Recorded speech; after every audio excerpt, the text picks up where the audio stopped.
Hello दोस्तों, welcome back. आज हम बात करेंगे ट्रांसफॉर्मर्स मूवी के पूरे फ्रेंचाइज के बारे में इन अ क्रोनोलॉजिकल ऑर्डर। क्योंकि आपने अगर ट्रांसफॉर्मर्स मूवी देखी भी है तो आपको उसकी मेन स्टोरी अब तक नहीं पता।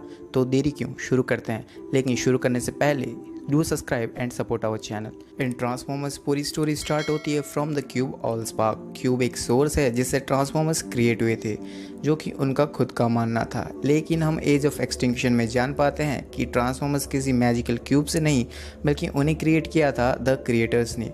द क्रिएटर्स अर्थ पर 65 मिलियन सालों पहले आते हैं एंड ये लोग अर्थ पे सीड्स प्लांट करते हैं।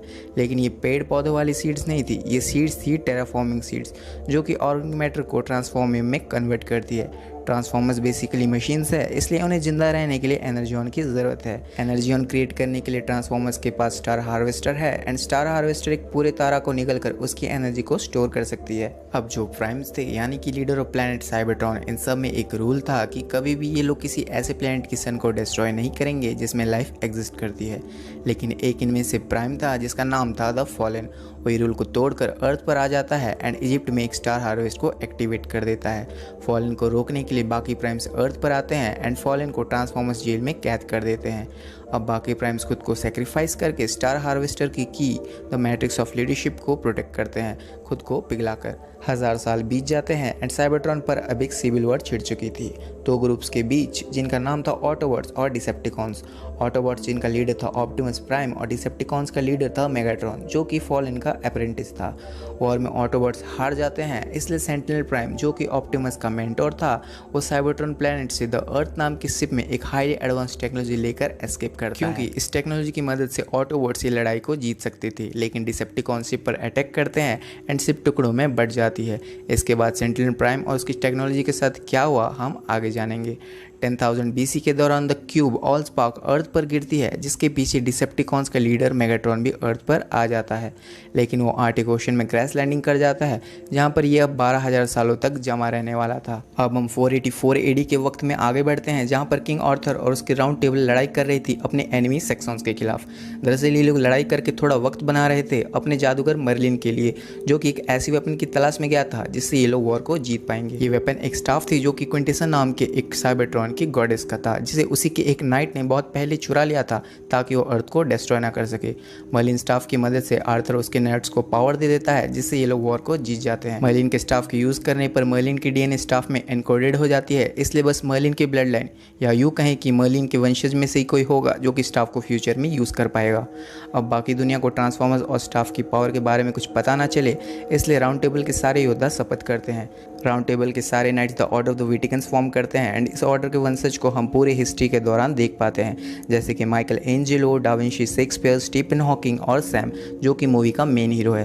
अब वक्त आ चुका है कि हम द ऑर्डर विटिकन्स की फैमिली हिस्ट्री के बारे में कुछ जानें। 1897 में हम रिनाउंड एक्सप्लोरर कैप्टन एरकबल विटिकी को देखते हैं, जो कि आर्टिक सर्कल को एक्सप्लोर कर रहा था।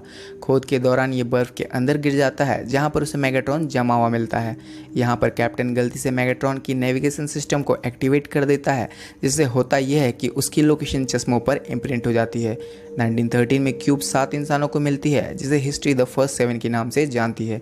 14 साल बाद ये 7 आदमी पिलर बनते हैं सेक्टर 7 की, जो एक ऐसी खुफिया गवर्नमेंट ब्यूरो एजेंसी थी जो एलियन से अर्थ को बचाती थी।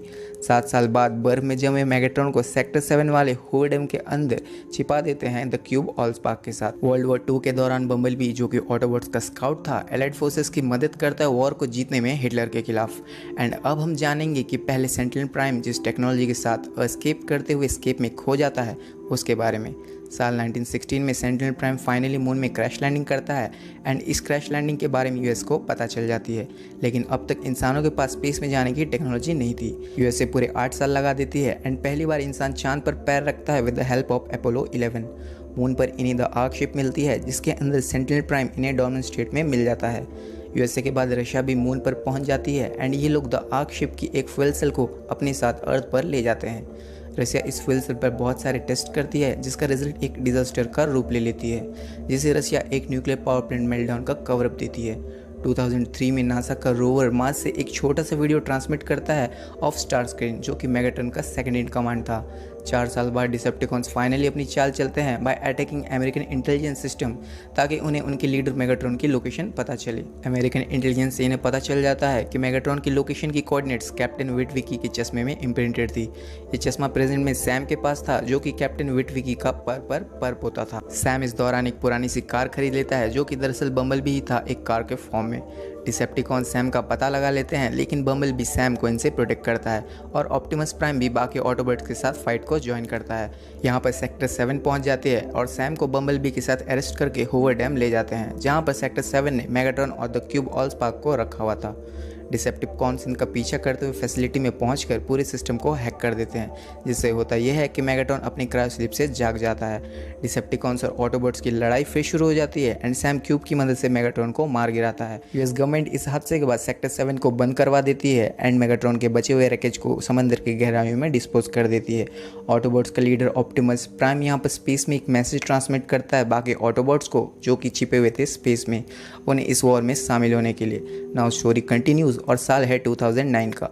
गवर्नमेंट और ऑटोबॉट्स नेस्ट नाम की एक सीक्रेट एजेंसी बनाते हैं, जिनका काम था अर्थ में छुपे हुए डिसेप्टिकॉन्स को मार गिराना। संघाई के मिशन के दौरान जब ये लोग एक डिसेप्टिकॉन को डिस्ट्रॉय करते हैं, उनसे कहता है कि फॉलन इज बैक। जी हाँ, डिसेप्टिकॉन्स के लीडर फॉलन अपने कैद से बाहर आकर सीधा अर्थ पर पहुंच जाता है।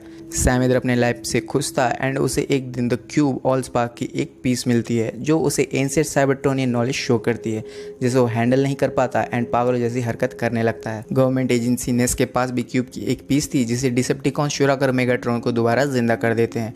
फॉलन मेगाट्रॉन को अब कमांड करता है कि ऑप्टिमस प्राइम को मार दे। मेगाट्रॉन इस काम में लगभग कामयाब भी हो जाता है। ऑप्टिमस की मौत के बाद सैम अपनी गर्लफ्रेंड और एजेंट साइमन के साथ मिलकर जेटफायर नाम के एक डिसेप्टिकॉन से मिलने जाता है। जेटफायर ऑटोबॉट्स और डिसेप्टिकॉन्स की इस लड़ाई से उब चुका था एंड जेटफायर इन सबको इजिप्ट में टेलीपोर्ट करता है, जहाँ पर वो इनसे इन्फॉर्मेशन शेयर करता है कि the fallen matrix of leadership की तलाश में है, जो कि स्टार हार्वेस्टर मशीन का की था। सैम को मैट्रिक्स ऑफ लीडरशिप मिल जाती है, लेकिन फॉलन बाकी डिसेप्टिकॉन्स के साथ आकर उसे मार डालता है। मरने के बाद सैम साइबरट्रॉनियन आफ्टर लाइफ में पहुंच जाता है, जहां पर प्राइम्स उससे कहते हैं कि मैट्रिक्स ऑफ लीडरशिप हमेशा से उसके अंदर ही था एंड इसी के साथ सैम फिर से जिंदा हो जाता है और उसके पास अब मैट्रिक्स ऑफ लीडरशिप भी आ जाती है, जिसकी मदद से ऑप्टिमस प्राइम को जिंदा कर देता है। इस फ्रेंचाइज में कोई मरता क्यों नहीं। ऑप्टिमस प्राइम अब फाइनली जिंदा होकर फॉलन को मार डालता है। 2 साल बाद नेस को इन्फॉर्मेशन मिलती है अबाउट द फ्यूल सेल, जो कि रशिया ने मून लैंडिंग के दौरान द आर्क से चुराई थी। ऑटोबॉट्स खुद चांद पर जाकर सेंटिनल प्राइम को अर्थ पर उसके टेक्नोलॉजी के साथ वापस लाते हैं, जो कि इस वॉर को एक नया रूप दे सकता है। ये टेक्नोलॉजी थी द स्पेस ब्रिज, एक ऐसी डिवाइस जो किसी भी मैटर को स्पेस और टाइम के आर पार कर सकती थी। लेकिन यहाँ आती है एक ट्विस्ट। सेंटिनल प्राइम अब डिसेप्टिकॉन्स का साइड ले लेता है ताकि वो साइबरट्रॉन को अर्थ पर रीबिल्ड कर सके, जिससे होगा ये कि अर्थ इंसानों के रहने लायक बिल्कुल भी नहीं रहेगा एंड हम सब मारे जाएंगे। ऑप्टिमस प्राइम इसके खिलाफ आवाज़ उठाता है एंड कहता है कि earth is our home now. Central prime government को झांसा देता है कि ऑटोबॉट्स ईविल थे एंड ये लोग अर्थ की रिसोर्सेज को ख़त्म करने में लगे थे, इसलिए गवर्नमेंट एक स्पेसशिप में सभी ऑटोबॉट्स को डालकर स्पेस में लॉन्च कर देती है, जिसे बीच रास्ते में स्टारस्क्रीन नाम का डिसेप्टिकॉन ब्लास्ट कर देता है। ऑटोबॉट्स का खात्मा होते ही डिसेप्टिकॉन शिकागो पर हमला कर देते हैं, लेकिन ऑटोबॉट्स सच में मरे नहीं थे। ऑप्टिमस प्राइम सेंट्रल प्राइम को यहाँ पर मार देता है एंड स्पेस बेस्ड मशीन को डिस्ट्रॉय कर देता है। Now coming to Transformers the last knight. इसमें हमें दुनिया का नया रखवाला केड मिलता है। केड एक inventor slash यंकर slash dad slash entrepreneur था, लेकिन वो खुद के लिए एक पुरानी खटारा ट्रक खरीदता है एंड बूम, उसे पता चल जाता है कि एक ट्रांसफॉर्मर है, जो कि सच भी था, क्योंकि ये ट्रक ऑप्टिमस प्राइम था, जो कि सिमेट्री नाम की एक CIA secret transformer hunting agency से बच रहा था, जिसका हेड हैरल्ड था। हैरल्ड इस ऑपरेशन के लिए साइबरट्रॉनियन बाउंटी हंटर लॉकडाउन से डील करता है एंड वो अर्थ पर बचे हुए सभी ट्रांसफर के खात्मा में लगे रहता है। कुछ सालों बाद सिमेट्री को ऑप्टिमस प्राइम के केड्स के फार्म पर होने की इंटेल मिलती है, जिससे ऑप्टिमस और केट्स बाल बाल बचते हैं। फिर ऑटोबॉट्स रिग्रुप होते हैं, जहां पर केट और बाकी ऑटोबॉट्स को ये पता चलता है कि KSI नाम की एक एजेंसी है, जो कि ट्रांसफॉर्मर्स के रैकेज को चुरा कर उसकी मदद से आर्टिफिशियल ट्रांसफॉर्मर्स क्रिएट कर रही थी। गैल्वेट्रॉन नाम की एक आर्टिफिशियल ट्रांसफॉर्मर इन लोगों ने ऑलरेडी बना ली थी, जिसमें मेगाट्रॉन की DNA थी। केड और ऑटोबॉट्स इनसे एस्केप करते हैं, लेकिन गैल्वेट्रॉन और बाकी डिसेप्टिकॉन्स इनके पीछे पड़ जाते हैं। इवेंचुअली लॉकडाउन भी यहाँ पर आ जाता है एंड ऑप्टिमस प्राइम को पकड़ लेता है। ऑप्टिमस से कहता है कि द क्रिएटर्स ने उसे अपने पास वापस बुलाया है। ऑप्टिमस को पकड़ने के लिए एटिंगर ने लॉकडाउन की मदद की थी, इसलिए लॉकडाउन उसे क्रिएटर्स की एक सीट देता है जिसे एटिंगर केएसआई के कुछ शेयर्स के रिटर्न में केएसआई की हेड जोशुआ जॉयस को बेच देता है। जोशुआ इन सीड को डेजर्ट में एक्टिवेट करने वाला था जिससे ढेर सारा ट्रांसफॉर्मिंग मिलता एंड इससे ये आर्टिफिशियल ट्रांसफॉर्मर्स क्रिएट करता। लॉकडाउन अपनी शिप में ऑप्टिमस प्राइम को बंदी बनाया हुआ था जहाँ पर केड आकर उसे वहाँ से छुड़ा लेता है। वो लोग एक एस्केप शिप की मदद से बाकी ऑटोबॉट्स के साथ रिग्रुप करते हैं एंड केएसआई के हेडक्वार्टर में गैल्वेट्रॉन अब पूरी तरह से मेगाट्रॉन का रूप ले लेता है क्योंकि उसमें मेगाट्रॉन का डीएनए यूज़ किया गया था उसे क्रिएट करने के लिए। मेगाट्रॉन भी अब सीड के पीछे लग जाता है ताकि वो अपनी खुद की ट्रांसफॉर्मर्स की आर्मी बना सके। लेकिन जोशुआ सीड को लेकर हांगकांग एस्केप करता है जहाँ पर ऑटोबॉट्स और डिसेप्टिकॉन्स की एज यूजुअल लड़ाई हो जाती है। अब हेल्प की तलाश में ऑप्टिमस डायनोबॉट्स के पास जाता है जो कि नोबल साइबरट्रोनियन वॉरियर्स थे। ऑप्टिमस इनमें से एक डायनोबॉट को राइड करता है एंड मिलकर ये लोग डिसेप्टिकॉन्स को हरा देते हैं। ऑप्टिमस वॉर के बाद अर्थ को छोड़कर द क्रिएटर्स की तलाश में स्पेस में निकल पड़ता है, लेकिन उसे पूरे 3 सालों बाद बस एक ही क्रिएटर मिलती है जिसका नाम था क्विंटेसा। क्विंटेसा उससे कहती है कि जिस अर्थ को सालों से प्रोटेक्ट कर रहा था वो अर्थ दरअसल एक बहुत बड़ा ट्रांसफॉर्मर है जिसका नाम था यूनिक्रॉन, जिसमें इतनी एनर्जी थी कि वो साइबरट्रॉन प्लैनेट को दोबारा जिंदा कर सकता है।